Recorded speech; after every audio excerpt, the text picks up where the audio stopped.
Hallo meine lieben Menschen, es geht wieder los mit einer Folge Einfach Sanja. Los geht's!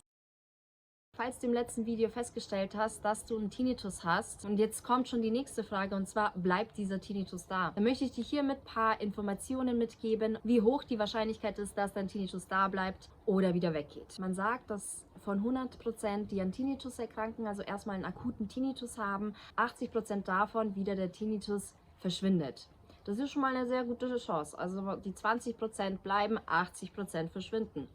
Das ist schon mal die erste gute Nachricht. Falls dein Tinnitus jetzt aber schon über 6 Monate da ist, dann ist die Wahrscheinlichkeit natürlich höher, dass der Tinnitus da bleibt. Aber mit diesem Video möchte ich dir Mut machen, dass es möglich ist. Nicht nur möglich, es ist für jeden wirklich erreichbar und möglich, sein Tinnitus einfach erträglich zu machen, nicht nur erträglich, sondern wirklich als die innere Stimme des Daseins da sein zu lassen. Ich habe mal den Begriff gelesen, Lärm der Seele. Ich stimme damit nicht ganz überein. Ich würde es eher als Stimme der Seele, vielleicht auch Stimme des Unterbewusstseins oder Stimme des Daseins, des Körpers nennen, weil ich finde, das trifft eher zu. Wieso meine ich das? Also es ist ja einfach auch so, dass dein Tinnitus ist so laut, wie es dir gerade geht. Wenn es dir gut geht, dann vergisst du ihn mal, er gelangt in den Hintergrund. Wenn es dir nicht so gut geht, wenn du gerade nicht schlafen kannst, einen gestressten Tag in der Arbeit hast, dann geht er auf einmal ganz hoch und du nimmst es viel lauter wahr und es nervt dich auch mehr. Also es reizt viel mehr als in so entspannten Momenten. Das bedeutet, genauso wie es dir geht, so geht es auch deinem Tinnitus.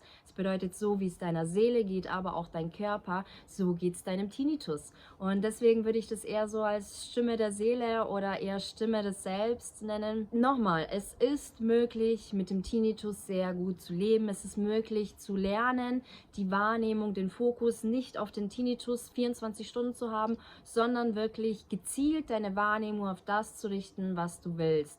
Gezielt auch mal kurz deinen Tinnitus wahrzunehmen und dann aber auch das wieder loszulassen und ganz normal zum Leben weiterzugehen. Das ist alles möglich. Leider sind wir viel zu wenig informiert in dieser Gesellschaft. Wir lernen nicht, wie unser Körper funktioniert, wie unsere inneren Organe funktionieren, auch wie die Gehörschnecke oder auch unser Nervensystem, unser Gehirn. Und wenn man sich damit auseinandersetzt und ein bisschen versteht, was da im Körper vor sich geht, dann kann man das Ganze auch besser akzeptieren und damit lernen, umzugehen. Wichtig ist hier auch zu begreifen, dass der Tinnitus durch Angst und negative Gedanken genährt wird. Das bedeutet, dass das noch dazu es unterstützt, es noch stärker zu machen. Und deswegen will ich dir hier den Tipp mitgeben: Habe keine Angst, und wenn du Angst hast, dann habe den Mut, dieser Angst ins Gesicht zu gucken, dieser Angst zuzuhören, deine Stimme deines Körpers zuzuhören und einfach mal hinzuschauen, was da los ist. Das war's mal wieder von mir. Ich hoffe, ich konnte dir ein bisschen Mut machen. Wenn du dranbleiben willst und mehr über deinen Tinnitus erfahren willst, über deinen Körper und die Psyche, dann bleib dran und abonniere diesen Kanal. Ansonsten freue ich mich über jeden Kommentar, wenn ihr eure Erfahrungen mit mir teilt. Und ja, lasst doch gerne ein Like da, wenn dir dieses Video gefallen hat. Und ansonsten wünsche ich eine schöne Woche und bis nächste Woche, Leute. Ciao!